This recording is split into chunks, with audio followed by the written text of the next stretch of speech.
ఆ రాసేంతసేపు you can live a different life. అది ప్రతి పాటకి you can live a different life because ఆ క్యారెక్టర్లన్నీ వేరు వేరు కాబట్టి. అది చాలా అందం దాంట్లో, అదే kick. Okay. Fine. And 'fire Storm' పాట మీరు ఫస్ట్ విన్నప్పుడు ఎలా అనిపిచ్చిందండి? అండ్ తర్వాత విజువల్స్ తోటి అదంతా చూసినప్పుడు ఎలా అనిపిచ్చింది?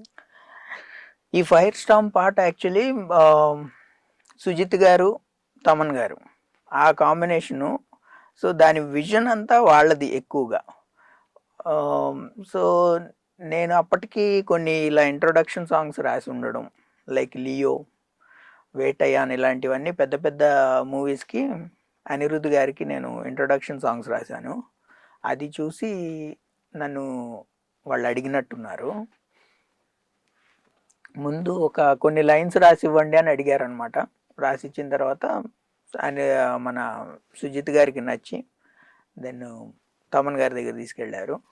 అక్కడ మేము రాశాను. ఇది నేను చాలా కాలం ఎక్కువ టైం రాసిన పాట. ఇది 20 రోజులు రాశాను అనమాట. 20 డేస్. 20 డేస్. దాంట్లో రకరకాలుగా దాన్ని ట్రై చేసాము. అంటే చాలా మార్పులు చాలా మార్పులు చేర్పులు. అప్పటికి ఇంకా ట్యూన్ కూడా ఇదే అని అట్లా లేదనమాట. తమన్ గారు కూడా రకరకాలుగా మార్చారు. నేను కూడా దానికి తగ్గట్టుగా సాహిత్యం మారుస్తూ, ఒకసారి గ్రాంధికంగా, ఒకసారి ఇంగ్లీష్లో, ఒకసారి టింగ్లీష్లో రకరకాలుగా చేస్తూ ఒక స్టార్టింగ్లో యాక్చువల్లీ ఒక జపనీస్ కూడా రాశాను, ఒక 4-5 లైన్లు. సో ఇలా అన్ని రకాలుగా చేసాము ఆ పాట. ఆ పాట సౌండ్ డిజైన్ మాత్రం అద్భుతంగా చేశారు తమన్ గారు. మనకి ఇప్పుడు అసలు it broke all the records, right? ఇప్పుడు తెలుగులో రిలీజ్ అయిన రోజే వరల్డ్ నంబర్ 2గా ట్రెండ్ అయింది.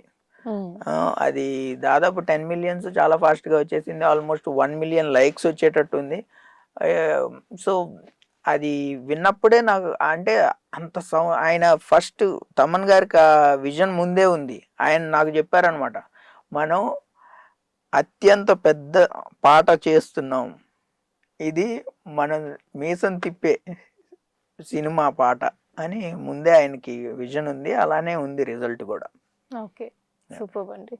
సో ఓవరాల్ ఎక్స్పీరియన్స్ గురించి చెప్పాలంటే ఫైర్ స్టార్మ్‌ది తగ్గట్టే ఉందా? ఫైర్ స్టార్మింగ్ ఎక్స్పీరియన్స్ ఉండిందా? ఫైర్ స్టార్మ్ బేసిక్గా అది దాని మీద స్టేక్స్ ఎక్కువ ఉండడం వల్ల సో చాలా చాలా కేర్ తీసుకున్నారు, లైక్ సుజిత్ గారు, తమన్ గారు. అందుకని మీరు చూస్తే దాంట్లో కొంత ఇంగ్లీషు, లాస్ట్లో జపనీస్ వస్తుంది, మధ్యలో తెలుగు. అండ్ ఈ పాట నేను విశ్వ గారు కలిసి రాసాం. సో ఇంత ఉందన్నమాట దాంట్లో. అండ్ సౌండ్ డిజైన్ ఇప్పుడు ఇద్దరు రాయాలన్నప్పుడు కొంచెం భేదాభిప్రాయాలు ఉంటూ ఉంటాయి కదా, అది కుదరడం అన్నది కష్టం. ఇప్పుడు ఒకళ్ళే అంటే సరే, వాళ్ళ క్రియేటివిటీ తగ్గట్టు, వాళ్ళ ఫీల్ కి తగ్గట్టు రాయడం వేరు. అంటే ఎప్పుడైతే మనం ఇంకొకరితో సమన్వయం చేసుకోవాల్సి వస్తుందో అప్పుడు కొంచెం కుదరకపోవడం, పొరపచ్చాలు ఇలాంటివి ఉంటూ ఉంటాయి కదా, అలాంటివి ఏమన్నా జరిగాయి అంటారు? అలాంటివి ఏం జరగలేదు లక్కీగా. ఓకే.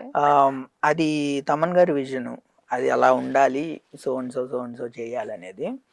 అయితే ఈ పాట మొత్తం ఇద్దరం వేరు వేరు వెర్షన్స్, చాలా వెర్షన్స్ రాసాము.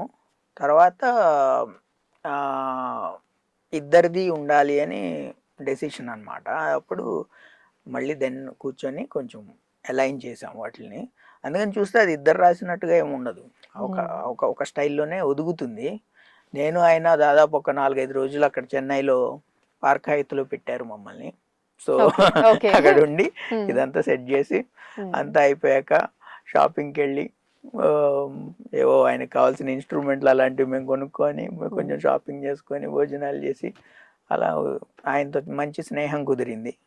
ఆయన కూడా చాలా, అంటే మన విశ్వ గారు ఆయన అంత రెగ్యులర్గా రాయరు, ఈ మధ్య కాలంలో రాయట్లేదు. కానీ ఆయన రాసినవన్నీ మంచి స్థాయి ఉన్న పాటలు, మంచి పాటలు రాస్తారు. ఆయన మంచి ప్రశంసలు ఇచ్చారు. చాలా మంచి తెలుగండి మీ దగ్గర, చాలా మంచి భావాలు ఉన్నాయి. ఈ రెండిటితో పాటు మీరు మంచి మనిషి, ఇలానే ఉండండి, మీకు కెరీర్కి అసలు ఏ ఢోకా లేదు అన్నట్టు చెప్పారు. అంత సీనియర్ ఆయన అలాంటి మాటలు చెప్పడం నాకు చాలా ఆనందంగా అనిపించింది. ఇప్పుడు ఈ ఓజస్ గంభీరా, యకుజా, సమురాయి లాంటివి, అలాంటి గ్లోబల్ రెఫరెన్స్లు మీకు ఎలాంటి ఆలోచనలు ఇచ్చాయి?